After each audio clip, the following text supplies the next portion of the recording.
Okay, तो हम लोग क्वेश्चन करने जा रहे हैं। इसमें क्या है कि एक पार्टिकल है जिसकी वेलोसिटी v नॉट के बराबर है और ये एक हॉरिजॉन्टल सरफेस से वर्टिकल से थीटा एंगल बनाते हुए टकरा रहा है। कोफिशिएंट ऑफ रेस्टिट्यूशन 1/2 है। क्वेश्चन 1 कह रहा है कि इफ म्यू इज जीरो, अगर फ्रिक्शन कोफिशिएंट जीरो है तो बताइए वेलोसिटी आफ्टर कोलिजन क्या होगा। क्वेश्चन 2 है if mu is 1/2 then velocity, if mu is 4 then velocity. Good, solve करते हैं पहला क्वेश्चन। पहली बात कि अगर म्यू जीरो है तो ये बताने की कोशिश कर रहा है कि अगर फ्रिक्शन जीरो है इसका मतलब फ्रिक्शन फोर्स जीरो होगा।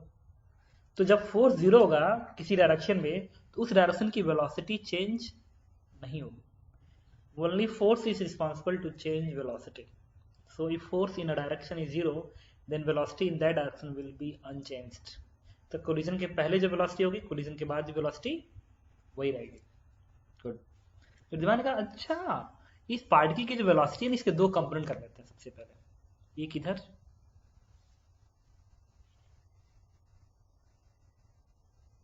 ठीक है, तो इस अगर ये एंगल थीटा है तो ये एंगल क्या आएगा थीटा, तो this will be V naught cos theta और इधर का बनेगा वी नॉट साइन थीटा। अब टक्कर के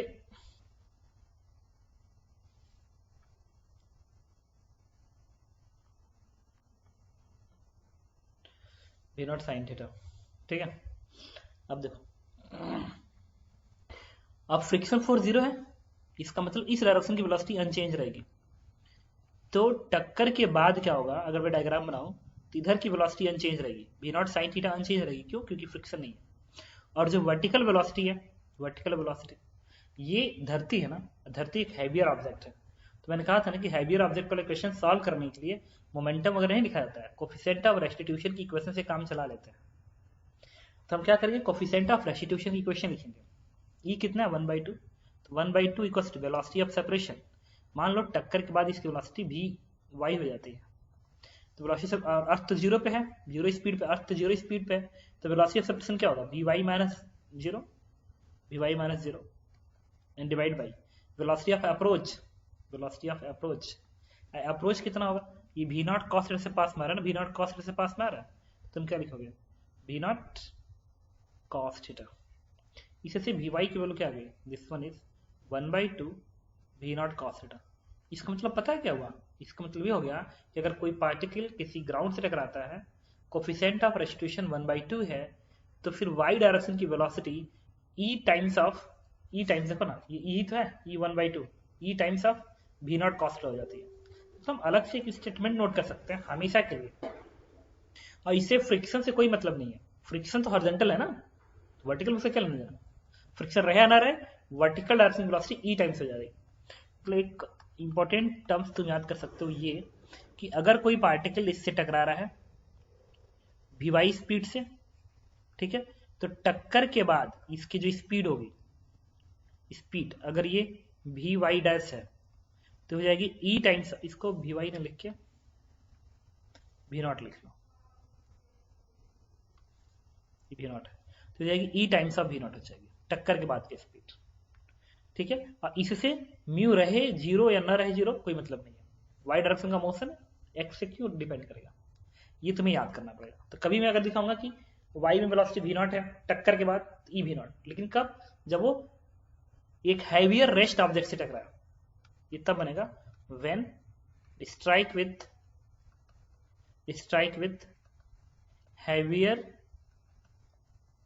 heavier object is in rest. ये सब इंपॉर्टेंट लाइन है। एक बहुत भारी ऑब्जेक्ट से जो कि रेस्ट में, उससे अगर कोई पार्टिकल टकराता है तो वाई की वेलोसिटी ई टाइम्स हो जाती है। तो अगर ई इलास्टिक कोलिजन है तो वी नॉट से करेगा तो वी नॉट से रिबाउंड होगा, और अगर इन इलास्टिक है ई टाइम्स ऑफ वी नॉट हो जाएगा। देखते ही, लेकिन इंपॉर्टेंट टर्म्स ये है कि मान लो अगर ये एच हाइट से आया होता, रिलीज हुआ होता, अगर मैं कहूँ कि रिलीज क्या हूँ, this is the release rest से, रेस्ट, और ये हाइट एच है, एच है, तो टक्कर के बाद कंफर्म है कि ई तो 1 से कम होता है, तो टक्कर के बाद उतनी दूरी नहीं तय करेगा जितना दूरी से आया था, तो कितना दूरी और तय करेगा, अगर वो एच डैश है मान लो ये सिर्फ यहीं तक गया, सिर्फ यहीं तक गया, and this one is H dash. तो एच डैश की जो वैल्यू आती है वो आती है, this one is E square of capital H, ये बन जाता है। इसको तुम प्रूफ कर सकते हो कैसे? फाइनल वेलोसिटी का जीरो करोगे, इनिशियल वेलोसिटी क्या है, ई वी नॉट है, तो ई वी नॉट का square minus 2g into h dash, इससे एच डैश की वैल्यू क्या आ गई, ई स्क्वायर ब्रैकेट में v naught square upon 2g। अब we naught square upon 2g ये कुछ और नहीं, इनिशियल हाइट कराएगी, ये इनिशियल हाइट एच आ जाएगा। कैसे देखो, वी नॉट स्क्वायर बराबर 2as, तो 2g एच, तो 2g कट एच आ गया, बन गया ना ई स्क्वायर एच। तो आपको ये फॉर्मूले फिलहाल रटने हैं, कौन कौन से, एक तो ये टक्कर के बाद की जो वेलोसिटी होगी वो ई टाइम्स ऑफ वी नॉट हो जाएगी, और जो हाइट अटेंड करेगा वो E square upon H attend करेगा। इंपॉर्टेंट फॉर्मूला है, ठीक है। और इससे म्यू से कोई लेना देना नहीं है, फ्रिक्शन कोफिशिएंट जीरो है कि नहीं जीरो है, इससे कोई लेना देना नहीं है। अगर वी नॉट से टकरा रहा हो तो टक्कर के बाद की स्पीड वी नॉट होगी, एच हाइट से आ रहा है तो टक्कर के बाद वो ई स्क्वायर एच हाइट तक जाएगा, इतना ध्यान रखना। ओके देन ठीक है, तो ई वी नॉट कॉस्ट आ गई, तो हमारा आंसर क्या आ गया, पहले क्वेश्चन का आंसर निकाल लें, पहले का आंसर निकाल लें कि टक्कर के बाद ये वेलोसिटी क्या आएगी, वी नॉट साइन थीटा, और ये वेलोसिटी क्या आएगी 1/2 वी नॉट कॉस थीटा। आगे आप कोई पूछे नेट वेलोसिटी बताइए, नेट वेलोसिटी, तो अगर नेट वेलोसिटी v1 है तो v1 कैसे निकालोगे, x इसका स्क्वायर प्लस इसका स्क्वायर का अंडर कर देना, आंसर आ जाएगा। अब कोई पूछे कितना एंगल बना के भागेगा, तो अगर एंगल बीटा है तो 10 बीटा क्या होगा, this velocity upon this velocity, आगे आएंगे। इस तरीके से हमने क्या पता कर लिया, टक्कर के बाद वो कितने वेलोसिटी से भागेगा, निकाल लिया। दूसरा कितने स्पीड से भागेगा, निकाल लिया। कब, जब म्यू 0 है तब। अब बात करेंगे जब म्यू 1/2 है तब क्या होगा। ओके बताता हूँ। इसमें क्या होगा कि जब पार्टिकल टकराएगा तो फ्रिक्शन कोफिशिएंट 1/2 का है, इसका मतलब इस पार्टिकल की जो वेलोसिटी x में होगी उसमें भी चेंज आएगी। और जब ऐसे टकराएगा ना तो x की वेलोसिटी इधर है, तो इस सरफेस पे वो इस सरफेस पे इधर भागना चाहेगा, इधर भागना चाहेगा, ऐसे टकरा रहा है ना तो वेलोसिटी इधर है, तो इधर सरकना चाहेगा तो फ्रिक्शन उल्टा आ जाएगा। जो फ्रिक्शन उल्टा आएगा वो क्या करेगा, इसकी x की वेलोसिटी को कम करेगा, x की वेलोसिटी को कम करेगा, और इस पे नॉर्मल किधर है, ऊपर की ओर है। अच्छा n भी इंपल्सिव फोर्स होगा और फ्रिक्शन भी इंपल्सिव फोर्स होगा, n भी इंपल्सिव फोर्स है, फ्रिक्शन की लिमिटिंग वैल्यू भी इंपल्सिव फोर्स है, क्योंकि म्यू इंटू n होता है। तो कोई बात नहीं, ये जब वेलोसिटी होगी x की, ये मान लो vx हो गई, y की वेलोसिटी से फ्रिक्शन का कोई लेना देना नहीं है, तो y की वेलोसिटी तो फिर यही बनी रहेगी, y की वेलोसिटी तो आपकी यही बनी रहेगी 1/2 v नॉट cos थीटा, ये तो यही बना रहेगा, y की वेलोसिटी तो यही बनी रहेगी, दिस वन इज, इसमें कोई चेंज नहीं आएगा। तो अच्छी बात है, नहीं चेंज आया तो। लेकिन अब x की वेलोसिटी निकालनी पड़ेगी, तो x की वेलोसिटी के लिए आपको इंपल्स इक्वेशन की जरूरत पड़ेगी, इंपल्स इक्वेशन, क्योंकि e की इक्वेशन x में तो बनेगा नहीं, सिर्फ नॉर्मल के डायरेक्शन में बनता है, उससे तो मैंने y की वेलोसिटी निकाल ली। अब x की वेलोसिटी के लिए हमारे पास अब मोमेंटम कंजर्वेशन लगा नहीं सकते हो, क्यों, ये कई पार्टिकल कौन सा मोमेंटम कंजर्वेशन समझते हैं। अब फंस गया हम, ना तो ई की इक्वेशन से कुछ मिल रहा है हमको, ना मोमेंटम मिल रहा है, तो मैं कहा था ना उस तरह के केसेस में क्या करते हैं, इंपल्स इक्वेशन लिखते हैं। तो क्या करेंगे, मोमेंटम कंजर्वेशन से वैसे भी लिख सकते थे। अब हम लोग क्या करेंगे, इस पार्टिकल पे इंपल्स इक्वेशन लिखेंगे। तो सबसे पहले क्या करेंगे, एन का इंपल्स लिखेंगे वाई में,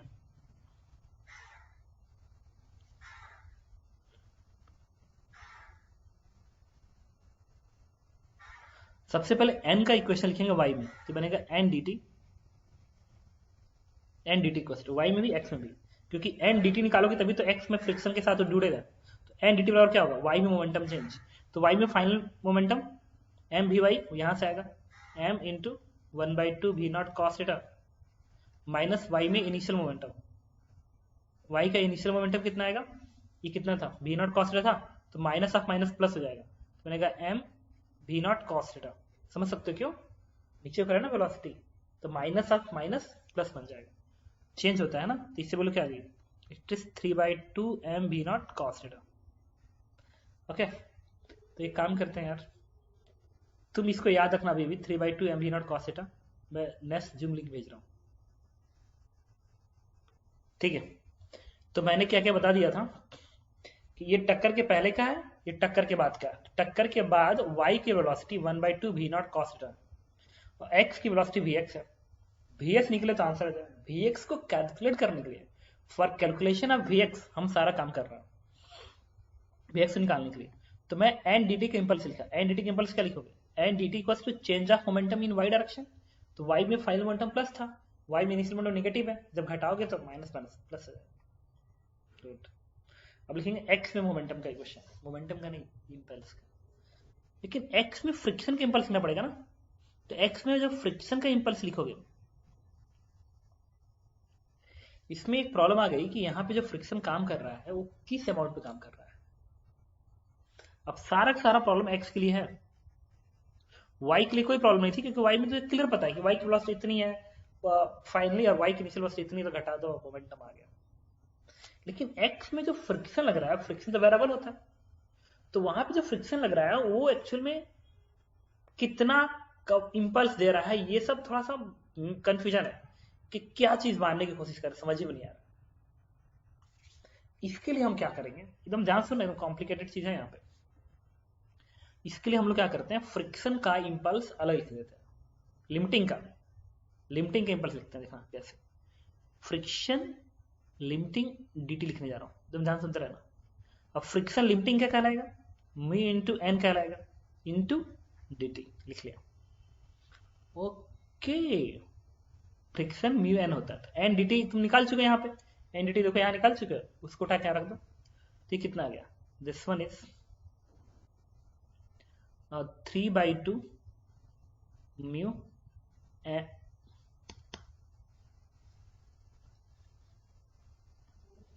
3/2 m v naught cos theta. अच्छा, इस क्वेश्चन में ना एक अलग से तुम लिख सकते, जस्ट प्रॉब्लम था, वो क्वेश्चन में पहले ही लिखना चाहिए था कि थीटा की वैल्यू कितनी है, ये जरूरी थी, डिपेंड ऑन थीटा आएगा। इसमें क्वेश्चन में अलग से मेंशन कर लेना कि given that theta is 37 degree, ये मेंशन है, ठीक है, उसी पे बेस पे क्वेश्चन किया जा रहा है।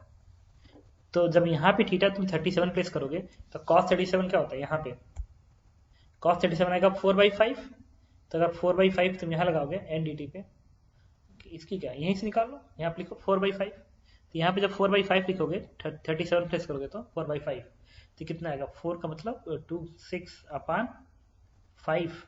अब क्वेश्चन में म्यू कितना था, 1/2 लिया था हम लोग, याद करो इस क्वेश्चन में 1/2 एम वी नॉट मिलेगी, कैलकुलेशन चेक कर लेना, तो यहाँ से आएगा 3/5 एम वी नॉट। ये बन गया तुम्हारा फ्रिक्शन की लिमिटिंग का impulse, F L D T बना, जहां सुनते रहना, एकदम एडवांस क्वेश्चन है, मेंस में कोई पूछ नहीं सकता। तो फ्रिक्शन का जो क्वेश्चन इंपल्स आएगा लिमिटिंग का, वो बन गया 3/5 एम वी नॉट। अब हम लोग बात किससे करेंगे कि जो पार्टिकल है जो इससे टकरा रहा है, ठीक है, उसके पास इनिशियली कितना मोमेंटम है, इनिशियली कितना मोमेंटम है। और एक और बात, फ्रिक्शन का जो इंपल्स बनेगा उल्टा बनेगा ना, उल्टे डायरेक्शन, ऐसे बनेगा उल्टे डायरेक्शन में, क्योंकि फ्रिक्शन इधर दिख रहा है, तो बेसिकली ये माइनस बनना चाहिए, this one is the minus, ये माइनस तुम लिखोगे इसको माइनस, पूरा माइनस बनना चाहिए, तो पूरा माइनस लिखा दिया, इतने का इंपल्स इधर है, मतलब इस डायरेक्शन में इंपल्स इतना है। तो अगर इधर इंपल्स होता है, इनिशियल मोमेंटम इधर होता, अगर मोमेंटम इधर है तो उस मोमेंटम को वो कितना तक घटा सकता है, तो घटा सकता है 3/5 एम वी नॉट घटा सकता है। समझना मैं क्या कर रहा हूँ, ये कह रहा है, ये 3/5 एम वी नॉट ये बता रहा है कि फ्रिक्शन इधर है, उल्टा है, तो इधर की अगर वेलोसिटी है, तो इस वेलोसिटी से जो मोमेंटम आएगा, उस मोमेंटम को ये जो फ्रिक्शन है वो कितना घटा सकता है, 3/5 एम वी नॉट घटा सकता है, 3/5 एम वी नॉट घटा सकता है। अच्छा गुड, तो उसके पास कितना मोमेंटम है पहले ये देख लेते हैं। पार्टिकल के पास x का मोमेंटम कितना है, तो पार्टिकल के पास x का जो मोमेंटम है, x का मोमेंटम, इनिशियल मोमेंटम पार्टिकल के पास, इनिशियल देखा, इनिशियल, ये क्या होगा, पार्टिकल का मास m इंटू पार्टिकल की x में वेलोसिटी, तो पार्टिकल की x में वेलोसिटी क्या है, v नॉट साइन थीटा है, तो मैंने यहाँ पे v नॉट साइन थीटा रख दिया, और थीटा 37 डिग्री है, थीटा इज 37 डिग्री, तो 37 क्या होता है 3/5, तो बोलो क्या आ गई, -3/5 एम वी नॉट आ गई, ठीक है, ये तो वैल्यू एकदम सेम आ गई। तो अगर वैल्यू सेम आ गई तो जितना मोमेंटम था, ठीक है, उतना ही देखो लिमिटिंग का भी है, तो कंफर्म है कि वो क्या करेगा। अच्छा, ये पॉजिटिव लिखेंगे, क्यों पॉजिटिव लिखेंगे, क्योंकि अरे इधर वेलोसिटी है एक्स की, तो पॉजिटिव आएगा, तो इतने का पॉजिटिव इंपल्स किसके पास है, इस पार्टिकल के पास है। और फ्रिक्शन कितना घटा सकता है, 3/5 एम घटा सकता है, तो वेलोसिटी क्या कर देगा, 0। इसका मतलब फाइनल वेलोसिटी क्या है, 0 है। तो मैं क्या लिखूंगा, final velocity will be 0 in x direction की, क्योंकि जितना इंपल्स एक्स में था पार्टिकल के पास इनिशियली मोमेंटम, इंपल्स उतना ही उल्टा आ गया, तो 0 कर दिया। इसका मतलब हमारे इस क्वेश्चन का जो आंसर आएगा, इस क्वेश्चन का जो आंसर आना चाहिए था, आंसर वो क्या करता कि ऐसा सरफेस है, पार्टिकल ऐसे टकराएगा और टकरा के रिबाउंड होगा, ऐसे वर्टिकली जाएगा, हॉरिजॉन्टल नहीं भागेगा, तो इसका मोशन हमेशा ऐसे होगा, ऐसे डस्ट वही हो जाएगा। तो मैं कहूंगा कि आंसर इज, टक्कर के तुरंत बाद इस पार्टिकल की वेलोसिटी ये होगी वर्टिकली, और आंसर वी वाई कितना आएगा, 1/2 v0 cos थीटा, जो निकाल चुके हो, थीटा इज 37 डिग्री, तो 4/5 इट इज 2/5 v0, तो आंसर इज 2/5 v0, और वर्टिकली अपवर्ड भागेगा, और फिर ऊपर जाएगा, फिर नीचे आएगा, नीचे आकर टकराएगा, तो फिर पहले का EV0, फिर टकराएगा, फिर EV0, फिर टकराएगा EV0, हर बार पहले का E टाइम्स, जस्ट पहले का E टाइम्स, ठीक है। तो this is the answer. Okay, एक और बताता हूँ, अभी जो अगला क्वेश्चन ने किया था, थर्ड क्वेश्चन का म्यू पता कितना था, 4 मैंने दिया था, म्यू 4 दिया था, तो उसमें क्या होगा, सब कुछ यही है, यही सब तो पहुंचेंगे हम लोग, तो म्यू को 4 प्लेस करेंगे। जब म्यू को तुम 4 प्लेस करोगे, यहाँ पे जब तुम यहाँ पे 4 लिखोगे तो क्या हो जाएगा, 2 × 2 12, यहाँ से 12 आएगा, यही तो था 1/2 क्यों आ गया, पहले इसको हटा देता हूँ, देखो तो ये कैलकुलेशन हम कर सकें अच्छे से। तो म्यू इज 4, तो यहाँ लिखेंगे -3/2 is to 4 m v0, theta is 37 degree, तो इट इज 4/5, तो बनेगा कितना, 2 दूनी 4, 24, 24/5 बनेगा माइनस साइन के साथ। तो एक्स डायरेक्शन का मैंने मोमेंटम निकाल लिया, मोमेंटम कर रहा हूँ, इंपल्स निकाल लिया फ्रिक्शन का, लिमिटिंग का, वो कितना आ गया, लिमिटिंग का इंपल्स आ गया 24/5 एम v0 आ गया, और पार्टिकल का एक्स का मोमेंटम क्या है, M v0 sine theta initially, तो 3/5 ही आएगा। इसका मतलब उस पार्टिकल के पास 3/5 एम v0 के बराबर मोमेंटम था, लेकिन जब फ्रिक्शन की लिमिटिंग वैल्यू आएगी तो 24/5 एम v0 कम कर देगा, तो क्या पीछे भागेगा क्या, कभी भी ऐसा पॉसिबल नहीं है कि सरफेस पे तुम ऐसे मारो, ठीक है, और पार्टिकल इधर भगा दे, ये नहीं होता, वो ऐसे आएगा तो मैक्सिमम वर्टिकली अपवर्ड जाएगा, या ऐसे आएगा तो ऐसे जाएगा, क्यों, आगे गया, हमेशा आगे जाने की टेंडेंसी होगी, बैक लौटने की टेंडेंसी बिल्कुल नहीं, वर्टिकली अपवर्ड जा सकता है बट पीछे नहीं लौटेगा। तो फिर एक्चुअल में हो क्या रहा होगा, इसमें हो ये रहा होगा बेसिकली, तो कोई पूछा हमारा आंसर क्या होता, answer is again this one, 2/5 v0, x की वेलोसिटी 0 हो जाएगी और वर्टिकली वेलोसिटी वही रहेगी, आंसर यही है। बट इसमें थोड़ा सा मैं तुम्हें समझाता हूँ कि यहाँ पे एक्चुअली मोशन के अंदर हो क्या रहा होगा, मोशन में होता ये है, बताता हूँ, इसको थोड़ा हटा देता हूँ,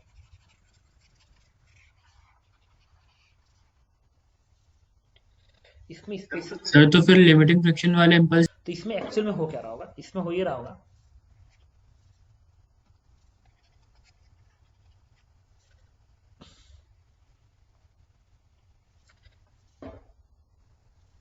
इसमें हो ये रहा होगा कि ये जो फ्रिक्शन है, जब ये पार्टिकल इस पे आएगा, टकराएगा, तो टकराते समय इस सरफेस से स्लाइड तो जरूर करेगा, इसलिए करेगा क्योंकि इधर की वेलोसिटी और सरफेस की वेलोसिटी एग्जैक्टली सेम तो नहीं है,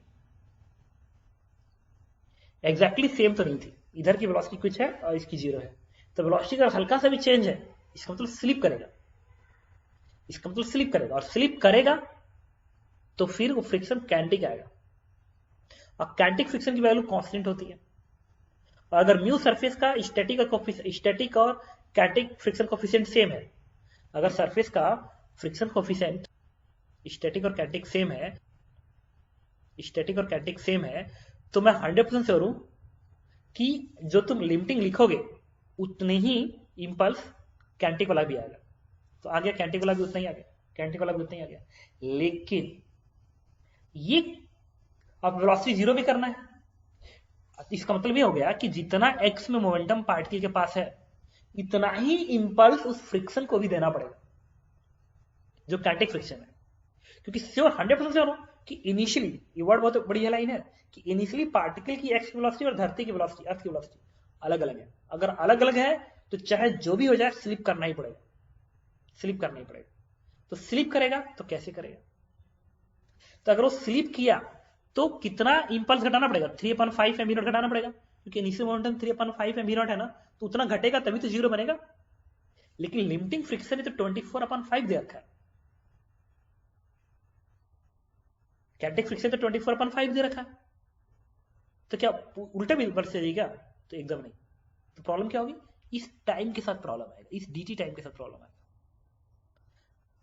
जो नॉर्मल रिएक्शन है वो dt टाइम तक काम करेगा, लेकिन जो लिमिटिंग फ्रिक्शन है वो पूरा पूरा dt टाइम तक काम नहीं करेगा। कैनेटिक फ्रिक्शन वो dt1 टाइम तक काम करेगा, and that dt1 is less than dt। ये टाइम dt टाइम से कम आएगा। तो उससे क्या होगा कि अगर dt, अगर यहां पे dt लिख रहे हो तो 24/mv नॉट आ रहा है। सुनना, जब तुम यहां पे dt लिख रहे हो तो 24/5 mv नॉट आ रहा है।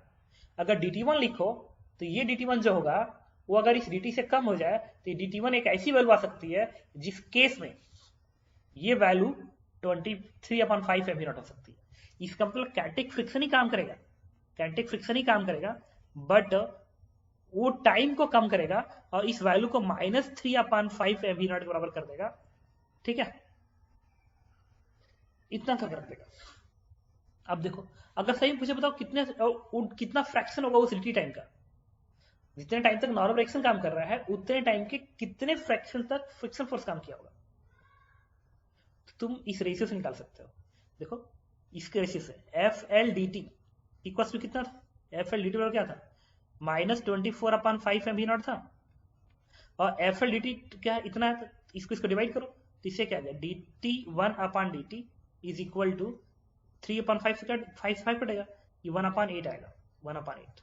तो dt1 इज dt/8। इसका मतलब जो फ्रिक्शन है वो नॉर्मल रिएक्शन का dt टाइम तक काम कर रहा है, तो जो नीचे का फ्रिक्शन है वो सिर्फ dt/8 टाइम तक काम करेगा।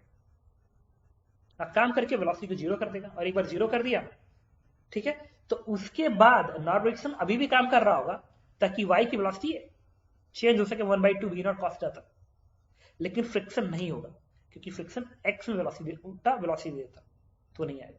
तो इस थ्रू आउट द मोशन क्या होगा? जो हमारा आंसर होगा, हमारा आंसर क्या होगा? सिर्फ आंसर ही आएगा 1/2 v naught cos theta. Answer is this one, vertically upward भागेगा ऐसे। मैं ये बोलूंगा कि नॉर्मल रिएक्शन dt टाइम तक काम करेगा ताकि वेलोसिटी को इतना कर सके y की वेलोसिटी, और फ्रिक्शन फोर्स कैनेटिक नेचर का होगा, वो dt टाइम के 8 पार्ट तक काम कर पाएगा। और फ्रिक्शन शुरू में क्या होगा? कैनेटिक नेचर का होगा, स्टैटिक नेचर का नहीं होगा। हो ही नहीं सकता भाई, अगर तुम बोल रहे हो कि फ्रिक्शन इज स्टैटिक, शुरू में ही स्टैटिक बन जाए, तो स्टैटिक तो तब आता है जब दोनों की वेलोसिटी बराबर हो। इसको तो टकराते ही समय क्या वेलोसिटी बराबर होगी क्या? कैसे हो सकती है? वो कुछ टाइम लेगा तब वेलोसिटी बराबर करेगा। तो इसमें बेसिकली हो ही रहा होगा। तो तुम समझ में क्या बताने की कोशिश कर रहा हूँ? ये बता रहा हूँ कि नॉर्मल रिएक्शन dt इंटरवल तक काम करेगा जिससे y की वेलोसिटी 1/2 टाइम्स हो जाए, e टाइम्स हो जाए, और फ्रिक्शन फोर्स कैनेटिक नेचर का शुरू में आएगा जो कि सिर्फ और सिर्फ dt/8 टाइम्स तक काम करेगा, मतलब dt से कम टाइम तक काम करेगा, और x की वेलोसिटी जीरो कर देगा। ओके, अच्छा इसी क्वेश्चन को थोड़ा सा और मैं वो कर, तो इसी में एक और क्वेश्चन मैं करने जा रहा हूँ जिसमें मैं ये चाहता हूँ कि x की वेलोसिटी जीरो ना आए, तो उस केस में क्या करेंगे? ओके, मैंने क्वेश्चन का चेंज किया। This is the question number fourth मैंने क्या किया? म्यू को 1/4 कर दिया, बाकी सब सेम रहेगा। तब मैं क्या करूँगा? जब तुम 1/4 करोगे तो ये जो वैल्यू है ना म्यू, ये 1/4 बनेगा, 1/4 बन जाएगा। देखो यही है म्यू 1/4, तो इससे वैल्यू क्या आएगी? 4 से 4 कर दिया, ये 3/10 आ गई। तो मैं इसको अरेंज करता हूँ, तो 3/10 वेट करो, 4 एकम 4 -3/10 आ गई। ठीक है, और ये वाला x वाली तो इतना ही आएगा, 3/5 mv नॉट ही आएगा। अब ये जो 3/5 mv नॉट है वो देखो इस फ्रिक्शन से ज्यादा है। गुड, इसका मतलब जो फ्रिक्शन फोर्स है उसका इंपल्स किसी भी हाल में x डायरेक्शन के मोमेंटम को जीरो नहीं कर पाएगा। तो कुछ मोमेंटम बच गया, जब कुछ मोमेंटम बच गया इसका मतलब वेलोसिटी आ गई। तो मैं क्या करूंगा? Impulse is equal to change in momentum x में। मैं क्या लिखूंगा? x के डायरेक्शन इक्वेशन लिखूंगा, इंपल्स क्या? फ्रिक्शन का, -3/10 mv naught equal to change in momentum x में। तो x मोमेंटम क्या होगा? mvx final minus initial momentum system का एक्स में, तो यही है 3/5 एम नॉट, लिख दो यहाँ पे। एकदम वेक्टर कैसे घटा रहा हूँ, इधर प्लस इधर माइनस, देखो फ्रिक्शन इधर था इसलिए देखो माइनस लिखा है यहाँ पे, और ये 3/m इधर था प्लस था तो प्लस लिखा हो, ये तो माइनस घटाने की वजह से आया है। Change of momentum final minus initial minus. अब यहाँ से m एक कम m कट जाएगा, यहाँ से भी x की वैल्यू क्या आएगी, दिस वन इज, इसको इधर भेज दो तो बनेगा 3/5 v not, 3/10 v not. Now 2 multiply कर लो तो 3/10 v नॉट बन जाएगा। ठीक है, तो टक्कर के बाद इस पार्टिकल के पास जो वेलोसिटी होगी, मैं आंसर क्या दूंगा, y की velocity 1/2 v naught cos theta, cos theta is 37 degree, और x की वेलोसिटी क्या होगी 3/10 v नॉट। और कोई पूछे कितने स्पीड से जाएगा, तो दिस स्पीड इज इसका स्क्वायर प्लस इसका स्क्वायर कंप्यूट कर देना, आंसर आ जाएगा। और कोई पूछे कितना एंगल बनाएगा, तो this angle beta is 10 beta is y velocity upon x velocity, answer आ जाएगा।